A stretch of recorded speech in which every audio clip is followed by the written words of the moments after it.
Hello, here we are. Hello, Leonie. Hello, Hello. Joe. Nice to God. see you again. Welcome, everybody, to our Conscious Conversations number 3. So we're joining together again. Joining me once again is Joe Scott, kinesiologist and nutritional therapist, and Leonie, Dr. Leonie Morris, energy medicine practitioner and energy psychologist. My name is Mike Jenkins. I'm calling myself lately at the moment a present moment awareness guide, whatever that is. But you'll find out if you look at my website, and we do some meditation practices together. So this week, we would like to share with you some perspectives to inspire, to heal and awaken, but particularly perspectives around something that I think we're all experiencing universally at the moment, and that's meeting anxiety. So, we all experience anxiety at different stages in our lives and in different unique ways. But certainly, I don't know about you two, but I certainly feel that there's a great deal of it in the air at the moment in response to particularly what's going on in the world with the coronavirus. So we're going to talk about some approaches to that. Leonie's going to talk to us about the the energy medicine approach, and just to some helpful information about anxiety in general. And Joe's going to share some approaches for us to think about with our nutrition and with our overall holistic well-being of our mind and body. So who wants to start? Actually, can I start this week? Yeah. Perfect. I've got a real desire to share with everybody what the energy of anxiety looks like. So anxiety, to me, this is a beautiful topic because it's one of the most pervasive and damaging emotions. And when I see the energy of anxiety, it is literally stuck in a short circuiting loop. So I see kind of chaotic static stuck around people's head, circling, and the same around our belly. I think we probably all know that we carry worry and anxiety in knots in our stomach. So I see that as a kind of white noise, chaotic, static, but circulating closed loop. And when we have closed loops of energy, it means we're stuck in our thinking, we're stuck in our feeling, and we're stuck in the behavior patterns that we fall into. So energy comes first before our thinking, before our emotions, and before what we choose to do. So if you can shift that horrible static circulating loop, you've got so much more chance to shift out of anxiety. And we were talking about anxiety earlier on. Of course, we all have different triggers, different things happen throughout our lives that have embedded, into our psyche, into our subconscious, into our energetic patterns. So some people will walk down a busy street and that's enough to trigger them because they might have had an accident as a child. And a different person will walk down the same street and feel nothing at all. It doesn't matter how you're triggered. But when you start to feel tight in the chest, tight in the stomach, your breath is struggling, maybe moving on to a bit of a panic attack, that's likely that you're suffering from anxiety. And we all have different experience of it, but the energy is that looping, stuck, chaotic energy. So I want to share with you a really simple way to stop that energy looping and to ground. So with all energy medicine, it's fantastic that you are hydrated. The fluid in our body is what keeps our energetic patterns flowing. So literally grabbing a glass of water, we've all got them, and doing some deep breathing is a great start to grounding. But we have our amazing tools with energy medicine that are connected to us 24/7. And I'm sorry if you've lost an arm or a hand, but we've mostly all got hands. And if we rub our hands together and just free any static or energetic debris and shake it off, we've now got energetic hands that we can use to ground ourselves. And literally, if you just grab your thighs and take some deep breaths in through your nose and out through your mouth. And as you breathe out, just shift your hands down. You could, if you're sitting on a chair, just pull the energy all the way down your shins and all the way to the floor. And just grab your toes. Sorry, you can't see that I'm grabbing my toes. I've got very colourful socks. Grab your toes with each hand and just flick the energy off. And that's already got the energy flowing downwards, which is a fantastic way to suddenly feel your consciousness shifting from stuck up here into a deeper and calmer place. And then the other thing I like to do, it's called blowing out the candle. And you start with your hands in a prayerful position. And I'm going to ask you to just take a breath inwards. And as we take the breath inwards, push your arms up and over your head. And as you then breathe out, I want you to make an audible sigh. Oh. And then this time we will bring it down. So breathe in and then bring it down to your third eye area. Breathe in and then down to this beautiful place in the center of your sternum, the Sea of Tranquility it's called. And now invert your hands and we're going to do a little triangle over your belly button.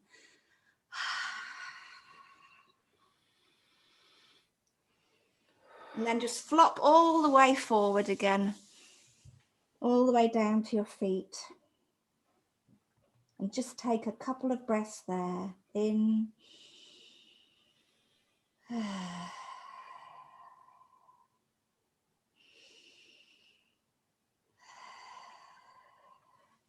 And literally, you can all come back up again.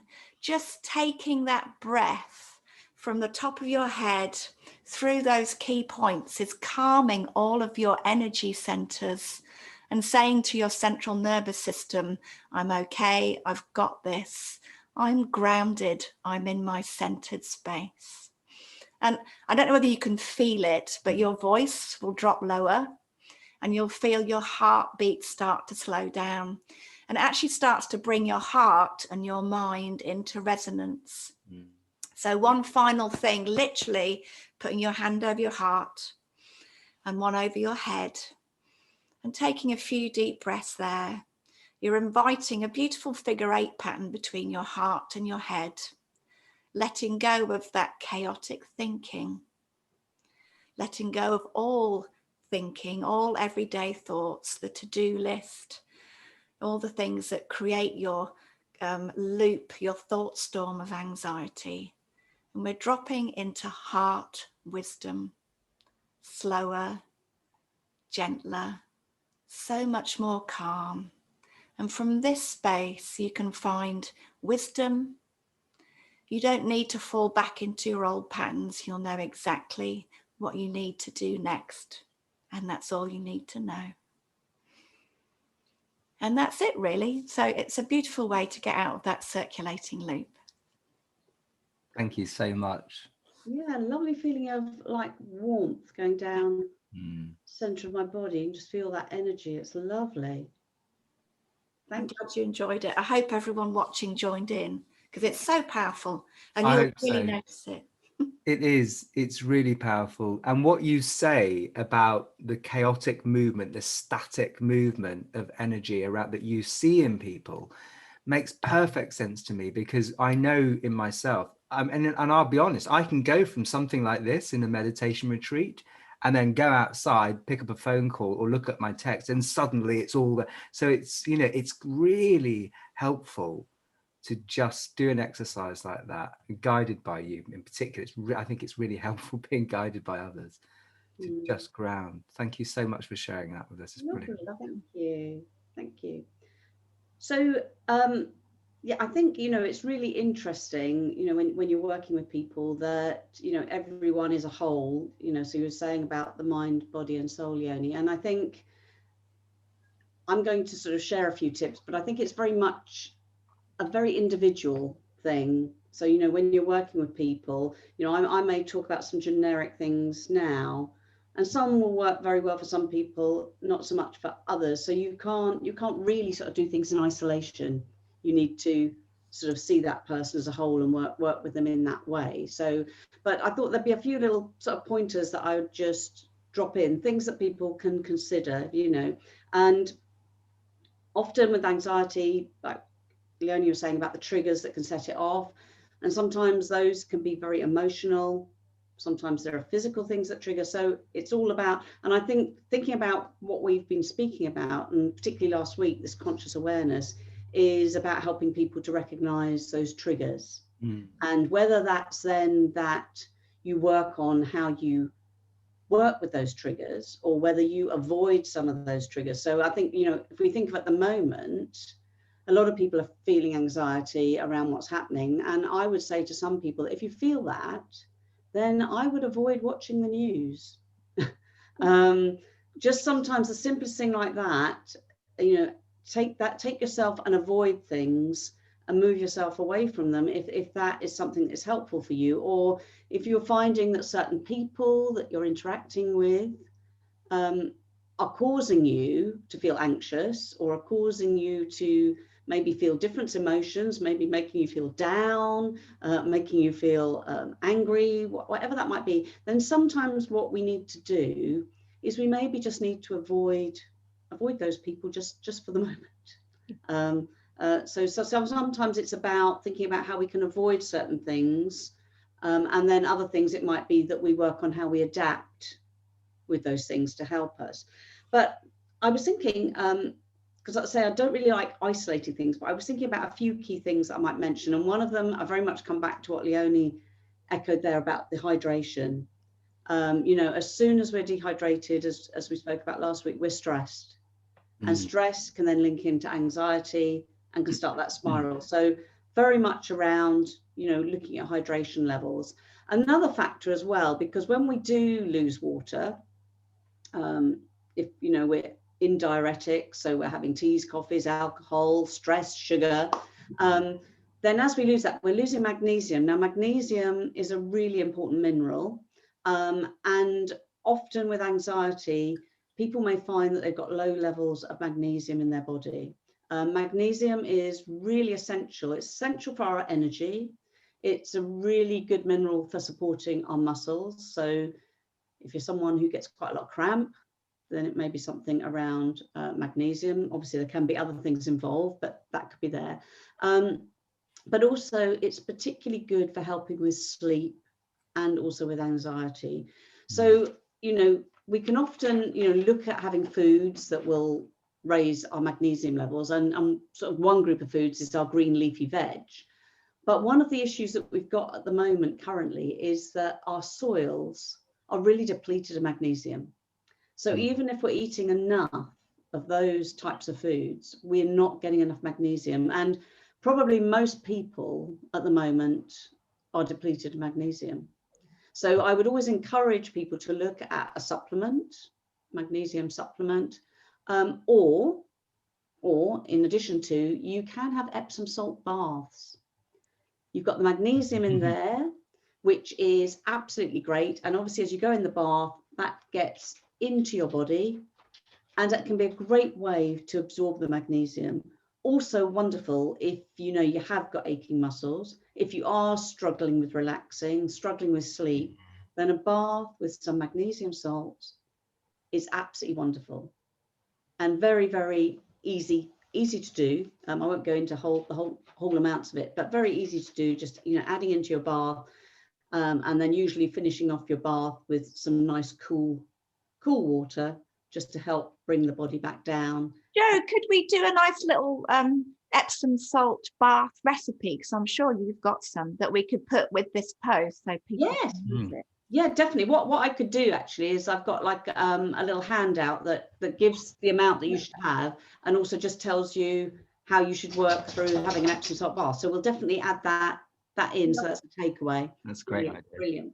So that's a great way to have our magnesium. Also, what we can look at as well is if we've got any sensitivities to foods, because if there are foods that we are finding cause an imbalance in our body, and we've got sensitivities, then that's extra stress on the body, which could also exacerbate our anxiety levels. Also, I'd encourage people to really watch tea, coffee, sugar and alcohol, because these are all stimulants.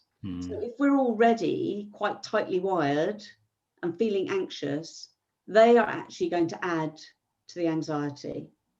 So they're some of the things that we need to be very aware of, you know, cutting down in our diets and possibly eventually eliminating totally if we're someone who finds we have that anxiety.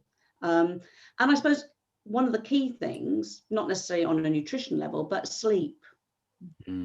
Sleep is absolutely crucial. So if you're maybe looking at ways that you can relax, so whether that's, you know, following your meditations, Mike, following mindfulness, maybe some yoga, some breathing, all those things that will help you relax. So thinking about when it gets to the evening, thinking about doing some of those before we go to bed, making sure that an hour before we go to bed, we turn off any of the electrical, you know, things that we clue into. So, you know, our phones, our laptops, tablets, whatever it might be, we just give ourselves that time away from that, because again, that's all disrupting our energies and causing that imbalance. So having a sort of little bit of a ritual and maybe having that nice bath before you go to bed. And they always say that any hours of sleep before midnight give us much more benefit than those after midnight. So sometimes just maybe trying to get to bed a little bit earlier and just being able to get that proper sleep, because I'm sure all of us have experienced that we can handle stuff when we've had our sleep, but sometimes the things that normally don't bother us suddenly become way on top of us when we don't get our sleep. So those are some of the things that, you know, I would talk to with people alongside maybe looking at the emotions as well. And often I'm working with people, if I feel through the kinesiology that I discover certain things that are happening emotionally for that person that is, you know, leading to the anxiety, then I may well recommend them to maybe see a counsellor, maybe see another therapy that alongside what I'm doing with them would really help them. Because, you know, I'm not necessarily the panacea for everything. And I think it's really good to work in conjunction with other therapists if that's really going to be a benefit and help that person. So those would be some of the things that I would look at when I'm working with someone. Really powerful. I love the ritual. I'm a big fan of rituals. Yeah, I'm sure we could have a whole session on that. That's another one to mark down in the future. That would be great, actually. Yeah, wouldn't it? Well, rituals and routines, definitely. Yeah, and that would be, you know, if maybe you're finding that those habits or you know, rituals that you currently have aren't serving you well, then maybe it's about replacing them, isn't it? Definitely. Yeah. I think that a big transformation in my life has always been due to the adjustment of a routine, and a routine that's supportive. And as when I was in my 20s, the very word routine, you know, it was just like, I don't do routines, you know, I just fly by, I just do what I feel like on the day, don't try and pin me down, you know, I don't like timetables. But interestingly, Eve, I've noticed, because I've spent years dealing with mental health issues and being out of work for years and years and years. So even when there are long hours of nothing to do, no one's making any demands on my time, we still have our routines. It might be that I don't wake up till, you know, 11:30, 12 midday. I get up, I have my coffee, I have my cigarette, I do whatever I do, but they're routines as well, and they weren't supportive. So thank you so much. I know we're trying to be careful on our time today, because I know, Joe, you've got other things to move on to, and you too, Leonie, but thank you so much for sharing those things. I think it's really, really helpful getting both those approaches together, because Leonie, what you're offering to us is a way to harness our energy ourselves and to not be carried away on that static storm. And Joe, what I love about your approach is that it's very much in the world that we live in, with food and drink and relationships and people, you know, the real world action things that can make a difference. So I just really think that that's helpful for people, and I hope that people find that these approaches are helping them. One thing I would add to what you've both shared is these things. So you mentioned, Joe, in the evening, and I think that's really good to have as as little interaction with electronic devices, including actually the television. I know it's hard because it's a way that we can kind of just escape, but actually a book, or just, stroking a pet, or doing something that's really not interacting with screens, I think is really helpful. But in particular, I think in recent years, we all could know what it's like to feel a bit terrorized by the phone, but also addicted to it, because it's a source of information. And for some of us, it's a source of comfort and reassurance that our family are okay. So at the moment, we're all really probably feeling like, well, I can't just switch it off completely, because there's people that might need me, or I might need to be there for someone, or I might need them, So I think it's a delicate issue at the moment, but I think just being mindful about how we're using our devices, or how they're using us, because that's usually what happens. Before we know it, we're consuming things in a way, and we've become unaware that it's affecting our energy and our anxiety levels. So I'd add into that, a big thing for us all is greater awareness and greater consciousness of how we're interacting with phones mainly, but electronic devices. So with that in mind, I'm going to end our session with a grounding meditation, particularly with this theme of meeting anxiety. So Leonie was telling me something very helpful about this Himalayan bowl, weren't you, Leonie? So just tell everybody what you told me about the resonance of this. So the Himalayan bowl is, it's the beautiful copper hand-beaten bowl, and the resonance of that bowl is designed specifically to ground your energy. So it's, in terms of anxiety, when your energy isn't grounding, isn't going to earth, the Himalayan bowls, lots of people call them Tibetan bowls, the Himalayan bowl is the perfect resonance to ground and calm. So it's really timely, perfectly apt to use it today. Lovely. Thank you very much. Okay. So get yourselves comfortable, and just remember that there's no, I think a lot of times with meditation, people think, and even people say to me, oh, I can't come to the meditation tonight, I'm not in the right headspace for it. And I'm like, well, that's why you should come. Because we don't need to be, we just need to be as we are. So if anybody's watching and they're thinking, oh, well, it's all right for them, they've been doing it for ages, and your static wire, your haywire energies all over the place, this is a good time to stop and just witness what's going on. So with that in mind, get ourselves comfortable and just take a few breaths in. If you want to close your eyes, you can. For some people, I think closing eyes in meditation actually makes them feel more anxious. So do what feels good and right for you. And when I strike the bell, I'll lead the meditation to meet anxiety.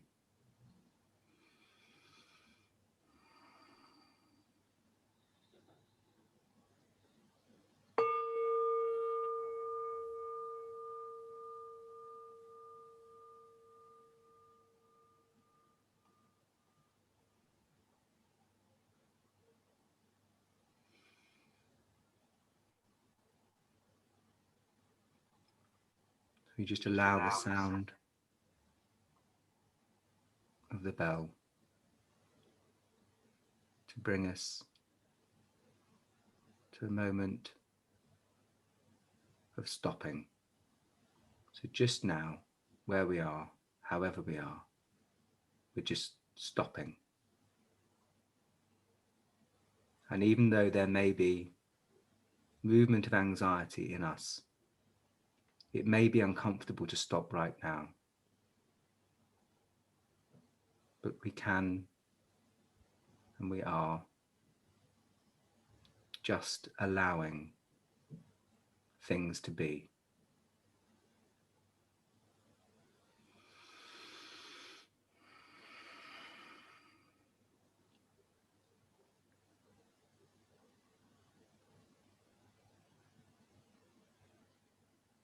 Notice the silence.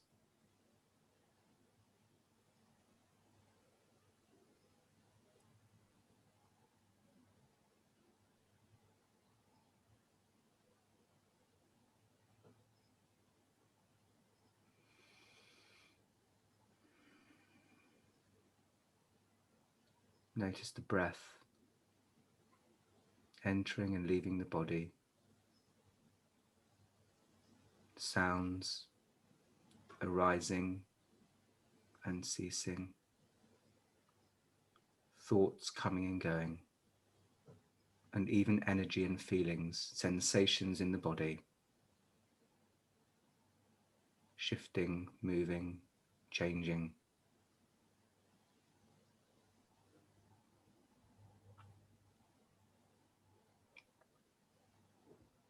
And then again, in these meditations,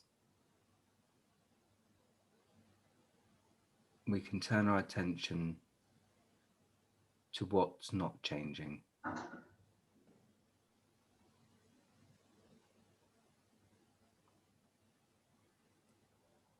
So there is something here that doesn't come and go.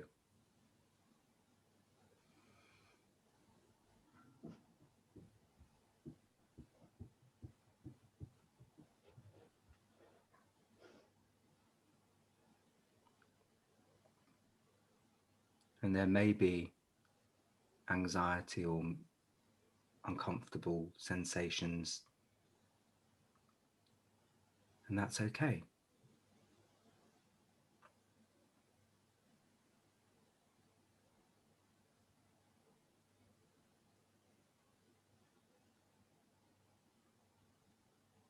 Because there's something here in our own direct experience that can hold them when we can't.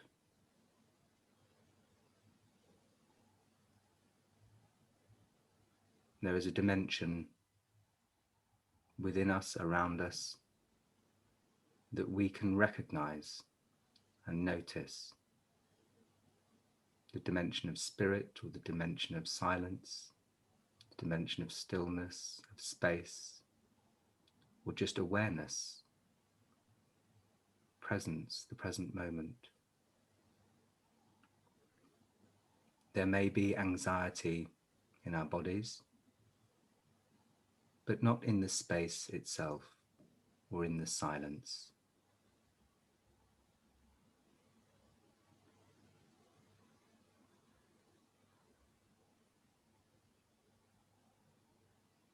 And just notice where do we experience the silence? Is the silence only outside of us? Or is it inside of us as well?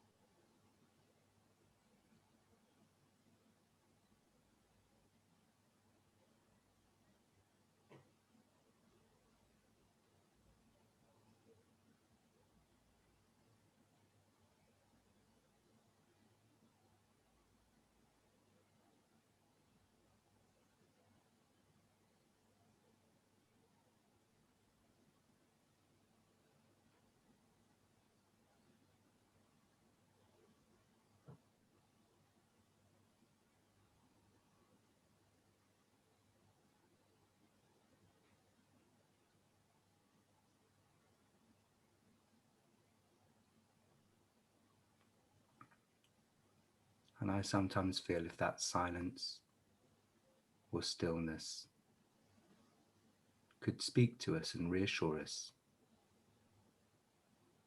it may simply say, it's okay. You are going to be okay. All is well. You are very, very loved.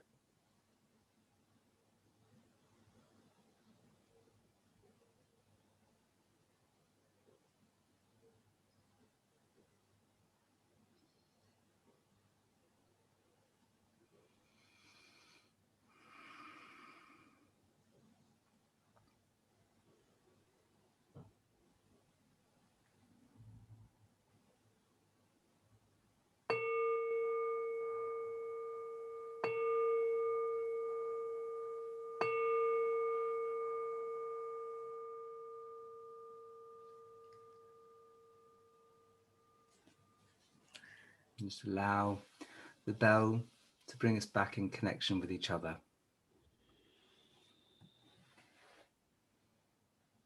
Don't want to break the silence now. That's so beautiful. Thank you, Mike. Thank you. Yeah, thank you. That's lovely. If anyone was feeling anxious, they are no longer. It's been lovely to connect again with you both. Feels very supportive. So thank you very much. And have a good day. Yeah, you too. Thank you, everybody. See you soon. Thanks for joining, everyone. Bye. Bye-bye.